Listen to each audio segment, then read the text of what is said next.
WWE Royal Rumble was this past weekend as well as Collision, and this is why I feel like WWE Royal Rumble was one of the worst Royal Rumbles ever. Stay tuned.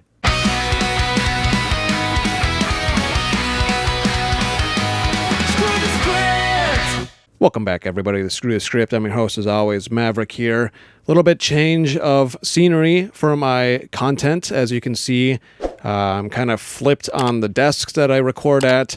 I've got my past, present, and future favorites of pro wrestling right now. You got Shawn Michaels, Kenny Omega, and the future Darby Allin, who I think is going to win the AEW World Heavyweight Championship maybe towards the end of 2026 for his first time ever, and he's got a long career ahead of him as long as he doesn't break his back. Let's get right into Royal Rumble, though, and then we'll get into AEW Collision after that. Starting with the Royal Rumble, I think it was one of the worst Royal Rumbles ever for WWE. No big surprise entrance at all. Not that I wasn't already waiting to happen. You know, I called out that Royce Keys was probably going to be in this on my previous video or two ago. I said that all the returns were likely happening that we got, and they happened, but nothing crazy happened. Starting with the Women's Royal Rumble, the biggest return has been 40-something-year-old Brie Bella. That is it. No big returns there, no debuts. They didn't even have AJ Lee, which a lot of people were mad about that. Lash Legend was the only saving grace of the Women's Royal Rumble, I would want to say. She was presented really well. That's the only good takeaway that I have. Good final 5 minutes, but other than that, it kind of just fell flat. And with my rating systems of the cans of whoop ass, which many of you are probably aware of, if not, if this is your first time with that, for PLEs and pay-per-views for AEW, I do a rating system of 0 to 6 cans of whoop ass, 6 out of 6 being a perfect pack. Can't get any better than that. 5 out of 6 is great. 4 out of 6 is above average. 3 out of 6 average. 2 is below average. 1 is poor. And 0 is so bad that I wish I had never even watched it. And although this Rumble wasn't a 0 or a 1, I'm giving it overall a 2 out of 6 cans of whoop ass. Because again, going back to the Women's Royal Rumble, kind of fell flat. Then you had AJ Styles versus Gunther, which was so damn predictable. It was still a good match. It was the best part of the Rumble, I think. Still was very predictable. We knew AJ Styles was on the way out. He basically confirmed it without saying that he's leaving. All the rumors were true, and he lost. Interesting note that I want to take time with talking about was after the match when he lost, he took his gloves off and put them back on. What in the hell was that? Are we going to see AJ Styles make a quick run in TNA? Are we going to see him in AEW? Because holy shit, would that be insane. Overall, this whole entire Rumble was just absolute shit put on by Triple H. He claimed that this was going to be a new era yet again for like the 87th time in the last 6 months.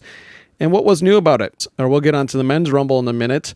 There was nothing new about it, really. McIntyre versus Sami Zayn was so damn boring that I legitimately passed out for like a quick 5-minute cat nap. I was trying so hard to stay awake for it. It being in the afternoon on a Saturday, that's usually nap time for me. I've got 3 kids. So it was hard. It was a match that I couldn't care less about. I honestly still, as at the time of recording this, don't know who won. I'm assuming McIntyre retained because I didn't see anything on socials about Sami Zayn winning.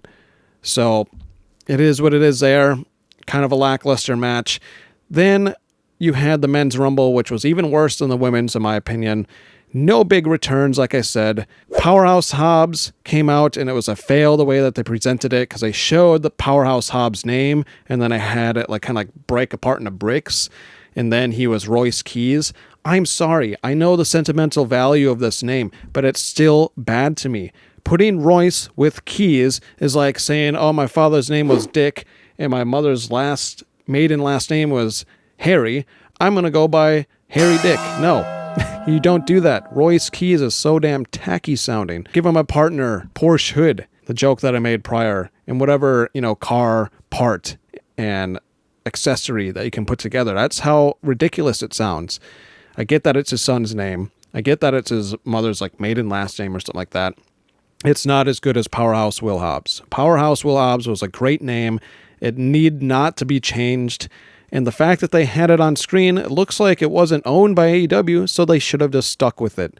I think that was a massive fail. The whole night was just a fail. Roman Reigns ends up winning the Men's Rumble as the Final Four were just god-awful. Like, what the fuck was that?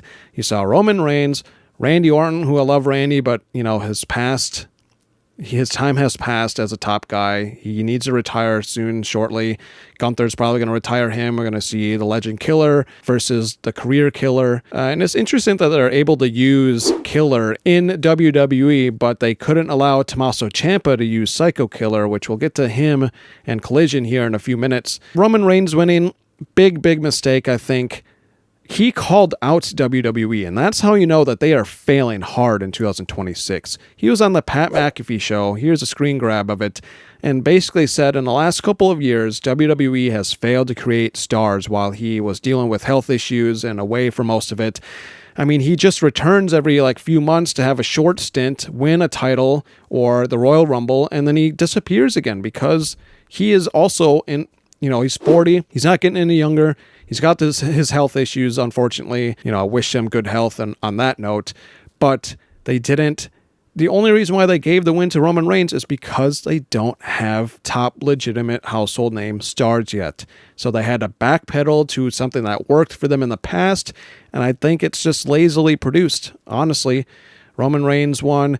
Should have been Obafemi. That would have been the surprise win for me. Because the only good thing about the Men's Rumble I want to say was how well they pushed the recent call-ups. Obafemi just dominated. Trick Williams looked pretty good. He wasn't in it as long. Javon Evans had some great spots. That was really the only good positives from the Men's Rumble. Other than that, McIntyre took out Cody Rhodes, which was annoying. I know it's further storyline, but how many times is WWE going to have run-ins cause the ending for somebody? Why do they have this weird, arousal almost of having men in masks? Because you saw that happen to Braun Breaker right away. He got taken out by a guy in a mask. We've seen this 7 times in the last year now by WWE. Somebody's always wearing a fucking mask. Just make the dude a fucking member of the roster at this point. Just call him Masked Man, Who knows who that is? Honestly, I don't really care because we've seen this so many times recently in WWE that it's kind of rinse, wash, repeat, and boring. Brock Lesnar got eliminated during the Yeet Fest. What the hell was that? There are so many complaints, just a laundry list of complaints. If I was Chris Jericho, I would have that scroll that he had about his 1,000 holds or whatever it was, only it would be 1,000 complaints about this piss poor Royal Rumble. It was so bad that I want to point this up on here. You can be the biggest fucking E-stand possible. How do you defend that? How? Look at that. Triple H had all of these negative comments towards them during the pay-per-view, the post-PLE show. We saw Y2J because Chris Jericho didn't show up, AEW, Baldy, we want Vince, you fucked up. That is all an awful look. And another awful look was NXT. Ava, The Rock's daughter, she's gone. Thank God. Nepotism at its finest. Am I right? She didn't deserve the GM role. Thankfully, they fixed that. I mean, WWE is failing left and right. My God. Kind of going towards AEW now. I'm done with Rumble rant there. It was the Royal Fumble is what I like to call that show. AJ Styles was called out by both Mercedes Moné and Will Ospreay of AEW. Maybe it's just fun teasing. Are we going to see AJ Styles one last run with TNA? Are we going to see him do one last run with AEW and have some dream matches? Maybe he'll sign a quick contract like Danielson did, where he just has a 12-match contract and he just has some banger dream matches over in AEW. Just think of the names.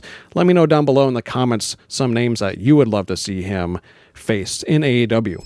Now going on to AEW content, Collision was so much fucking better than the Royal Rumble. AEW is winning in 2026, just like they did it all of 2025. Let's just start from the bottom here. There is one match that wasn't added onto the screen grab, which I'll talk about in a moment. Yeah, Darby Allin versus Clark Connors was the first match. Fast-paced, hard-hitting match. Darby Allin comes out on top. Gabe Kidd comes out and jumps Darby at the end, further escalating their feud. I really wish David Finlay would be coming to AEW. It sounds like he's going to WWE again because his dad wrestled there, so it makes sense. But the War Dogs in AEW would have been a great trios stable that could have won the trios titles at some point. Maybe we still see him, but Clark Connors and Gabe Kidd jumped to Darby Allin at the end of this. I'm excited to see where this goes. I love Gabe Kidd. The Rascals versus Crew. Fun match. God, the Rascals are a great get for AEW in 2026. Stealing them from TNA right before TNA's debut on AMC, which we know the numbers there are not good at all. But, East Ends will somehow justify that, but then point the finger at AEW ratings and make it seem like it's bad. I don't get what goes on in their head. We saw the Rascals win that fun, fast-paced tag team match. Okada and Adam Priest. It's the only match of the card that I didn't really care for. We saw Okada win. A match that was added was Tony Storm and Orange Cassidy beating some nobodies, but then we saw some run-ins there. Interesting to see where that's going. We saw a promo backstage with more of the Don Callis family, which was funny. We saw that it looks like we're getting a new tag team in Will Ospreay's wife with Jamie Hayter. So that should be good. I really like those videos that we're seeing right now. I wish there was more Acclaimed stuff, but we didn't really see much Acclaimed stuff. And we got the Babes of Wrath versus Sisters of Sin. That was the main event, but I'm going to save the TNT match for last. They come out on top against the Sisters of Sin. I actually thought there was going to be a title change here too, but Babes of Wrath continue their dominant tag team title run as inaugural tag champs. And then that main event, way better than anything that happened during Royal Rumble. Best match of the weekend. You had Mark Briscoe, Tommaso Ciampa. They went to war, almost a full 20-minute time limit. It ended with a brutal exposed knee by Tommaso Ciampa, and he joins only Mercedes Moné as the only two people to come into AEW, have their first match be a title match, and win. That is something very, very special for those two. Tommaso Ciampa already looks like a fucking star in AEW, treated much better than his final couple of years, actually, in WWE. He went on in an interview basically saying that he knew he wanted to be All Elite because he likes the underground feel, the underdog feel. He knows that the creative is much better. He went on saying that everything was put together in the course of 48 hours with Tony Khan and some guy that he worked with in the past to create his t-shirt design that's already on shopaew.com. That looks great. His entrance, everything, the whole package was fucking beautiful. That is how you create a star, WWE. You got Royce Keys over there, who downgraded in the name, in my opinion. Did nothing memorable, really, in the Royal Rumble. So you kind of failed from the get-go to make him a star. Maybe they'll do it on SmackDown, but that would have been a great opportunity to do it there. Maybe, have a feud start right away with Oba, and those two could have fought in the Rumble. Maybe he somehow eliminates Oba. Something like that could have happened, but they failed there with that. Whereas Tommaso Ciampa is now the TNT champ. We saw a surge in Dynamite ratings, up 31%. That was 700 something, if I'm not mistaken. Plus, whoever watched on HBO Max like me, I watch on Max all the time. The Tommaso Ciampa effect is real. I said in my last video that he changes everything, and I'm standing by that. That Ciampa is here. The TNT Ciampa. Tommaso Ciampa is the new TNT champ. I loved it. Collision was beautiful. That's all I had on this episode of Screw the Script. Let me know down below your thoughts on the Royal Rumble, the Royal Fumble. That's what I like to call it. What was your favorite part of Collision? Do you agree with me that I say Collision was better than the Royal Rumble? Let me know in the comments. As always, this has been Maverick with Screw the Script. Thanks for watching.